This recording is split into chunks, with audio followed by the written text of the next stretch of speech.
L'œil du sport, résultats, analyse, décryptage, 3 fois par semaine.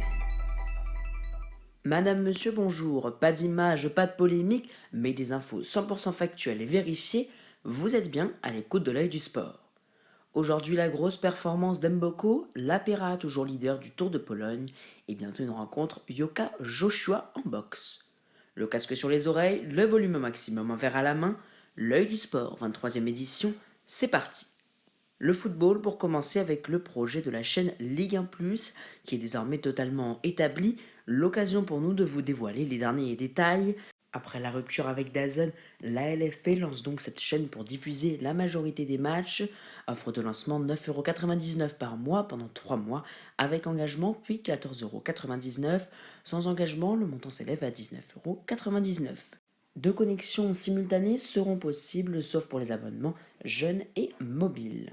Les abonnements seront ouverts lundi via l'application TV connectée et plusieurs opérateurs, mais sans Canal+, l'objectif est clair, 1 million d'abonnés d'ici la fin de saison, avec un contenu immersif et de nouveaux consultants. Lancement officiel le 15 août avant Rennes OM, premier match de la saison. Votre rubrique Top Mercato à présent, on commence avec la Première Ligue. Ewan Guessant s'est officiellement engagé à Aston Villa, qu'il a annoncé ce vendredi. L'attaquant de 24 ans a été transféré pour 35 millions d'euros, bonus compris en provenance de l'OGC Nice. En Ligue 1, le Paris FC a fait une offre de 25 millions pour l'attaquant Mathis Albinet. Le FC Nantes, qui valorise l'international espoir français à 50 millions, n'a pas donné de suite. Et du côté du Rhône, selon l'équipe, après plusieurs jours de longues négociations, les dirigeants lyonnais ont trouvé un terrain d'entente avec leurs homologues espagnols ce vendredi après-midi. Le gardien slovaque Dominic Grave va coûter 4 millions d'euros. Mais la grosse information de ces derniers jours, c'est bien sûr Lucas Chevalier, qui à l'heure du bouclage de cette édition est en train d'arriver à Paris avant de passer sa visite médicale ce vendredi demain dans le cadre de son transfert au PSG, estimé à 40 millions d'euros hors bonus, ce qui fera de lui le gardien le plus cher de l'histoire du football français. L'international signera dans la foulée un contrat de 5 ans avec le club de la capitale. Sur les terrains avant de rencontrer justement le PSG mercredi lors de la Super Coupe d'Europe, Tottenham s'est lourdement incliné sur la pelouse du Bayern Munich 4-0 ce jeudi en amical. Kingsley Coman a marqué et Michael Olise a délivré une passe décisive. En tennis, à seulement 18 ans, la Canadienne Victoria Mpogo, 85e mondiale, a remporté l'Open du Canada à Montréal, signant le plus grand succès de sa jeune carrière en battant Naomi Osaka 2-6, 6-4, 6-1 pour son premier titre WTA 1000. Encore 350e mondiale fin 2024, elle vit une année 2025 exceptionnelle, avec déjà 4 titres sur le circuit secondaire et un troisième tour à Roland-Garros, et fera dès vendredi son entrée dans le top 30. Porté par un public chauffé à blanc, Mboko a surmonté un premier set largement dominé par son adversaire avant de profiter de la baisse de niveau et de nombreuses fautes de la japonaise, perturbée par l'ambiance plus agressive et retrouvant son rythme. La jeune Canadienne a dominé la dernière manche pour offrir au tennis national un nouveau moment fort. En cyclisme à 20 ans, l'anglais Matthew Brennan de la Visma Lease Bike a dominé le sprint d'un groupe d'environ 40 coureurs pour remporter la 5e étape du Tour de Pologne entre Katowice et Zakopane, longue de 206,1 km. C'était la plus longue de cette édition. Pour sa 9e victoire de l'année, il a devancé Ben Turner et Andrea Baioli, tandis que Thibaut Cruel a pris la 5e place. Le leader Paul Lapera a contrôlé les attaques dans un final animé, notamment celle de Kristen et Pétiole, repris à moins de 2 km.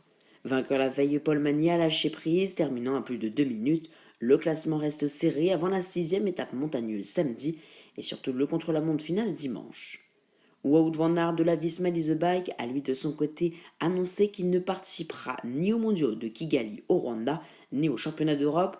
Le Belge veut alléger son programme après une saison intense, marquée par sa victoire sur les Champs-Élysées lors de la dernière étape du Tour de France. Il disputera sa dernière course sur route le 20 septembre lors de la Super 8 Classic avant de mettre un terme à son année sur route. Une actu box à présent, puisque le choc entre Tony Oka et Anthony Joshua devrait bien avoir lieu en décembre. Après le français, l'anglais a confirmé que les discussions étaient bien avancées, affirmant à 90% qu'il affronterait Yoka plutôt que Jake Paul. Joshua, 35 ans, ancien champion du monde IBF, WA et WBO, n'a plus combattu depuis sa défaite par KO face à Daniel Dubois en septembre 2024, la première de sa carrière.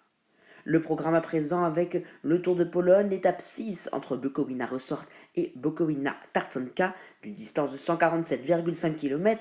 Ce sera l'étape reine exigeant plusieurs ascensions, notamment la montée de Siana Arnas de 1,8 km à 7,9% ainsi que celle de Siana Bukowina. Le lendemain, ce sera un contre-la-montre individuel qui attendra les coureurs long de 12,5 km autour de la mine de sel de Wrylska. Cette dernière étape pourrait bouleverser le classement général. En rugby féminin, pour préparer la Coupe du Monde, les Bleus affrontent l'Angleterre samedi à 21h10 en France. Carla Nason, absente depuis 4 ans, sera titulaire au centre. Alexandra Chambon remplacera Pauline Bourdon-Sansus en demi-mêlée. Anaëlle Deschaïs et Rose Bonardou seront titulaires pilières. Le 15 de France est composé principalement de joueuses du dernier tournoi Destination, avec quelques changements clés qui pourraient bien faire la différence.